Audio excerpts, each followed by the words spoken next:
Hello, എല്ലാവർക്കും നമസ്കാരം. അങ്കമാലി തൃശ്ശൂർ ഭാഗത്ത് യാത്ര ചെയ്യുന്ന എല്ലാ വണ്ടിക്കാരനും പ്രത്യേകം ശ്രദ്ധിക്കുക. അങ്കമാലി ടൗൺ സിഗ്നൽ കഴിഞ്ഞ് അങ്കമാലി കരയാമ്പറമ്പ് പാലം കഴിഞ്ഞ ഉടനെ തന്നെ ലെഫ്റ്റ് സൈഡിൽ അവിടെ കുറച്ച് താഴേക്ക് ഇരുന്നിട്ടുണ്ട്. അപ്പോൾ ഈ വീഡിയോയിൽ നിങ്ങൾക്ക് കാണാൻ പറ്റും. ഇത് കണ്ടോ, ഇത്രയും നല്ല രീതിയിൽ സൈഡിലൂടെ താന്നിട്ടുണ്ട്. അപ്പോൾ ഇതിലൂടെ യാത്ര ചെയ്യുന്ന എല്ലാ വണ്ടിക്കാരും, ഇത് കൃത്യമായിട്ട് പറയുകയാണെങ്കിൽ ടൗണിൽ നിന്ന് വരുമ്പോൾ പാലം കഴിഞ്ഞ ഉടനെ തന്നെ ഇടത് വശത്താണ് തൃശ്ശൂർ ഡയറക്ഷനിൽ. അപ്പോൾ എല്ലാവരും ശ്രദ്ധിക്കുക. ഭാരവാഹനങ്ങളൊന്നും ഒരിക്കലും ഇടതുവശം ചേർന്ന് പോകാൻ ശ്രമിക്കരുത്. ഇതിൽ വരുമ്പോൾ ഇവിടെ ഇടിയാൻ സാധ്യത വളരെ കൂടുതലാണ്.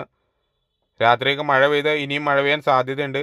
പോരാത്തിന് കുറച്ച് വെളിച്ചക്കുറവും കാര്യങ്ങളൊക്കെ ഉണ്ടെങ്കിൽ രാത്രി ശ്രദ്ധിക്കാണ്ട് ആരും അവിടെ കൊണ്ടുവന്ന് വണ്ടി പാർക്ക് ചെയ്യുകയോ അതല്ലെങ്കിൽ കുറച്ച് നേരം നിർത്താനുള്ളൊരു സാഹചര്യം ഉണ്ടാവാതിരിക്കാൻ ശ്രമിക്കുക. എല്ലാവരും ശ്രദ്ധയിലേക്ക്. ചെറിയ വണ്ടിക്കാർ ഉൾപ്പെടെ ബൈക്കുകാർ ഉൾപ്പെടെ പെട്ടെന്ന് രാത്രിയൊക്കെ മഴയത്തൊക്കെ വരുമ്പോൾ അപകടത്തിൽപ്പെടാൻ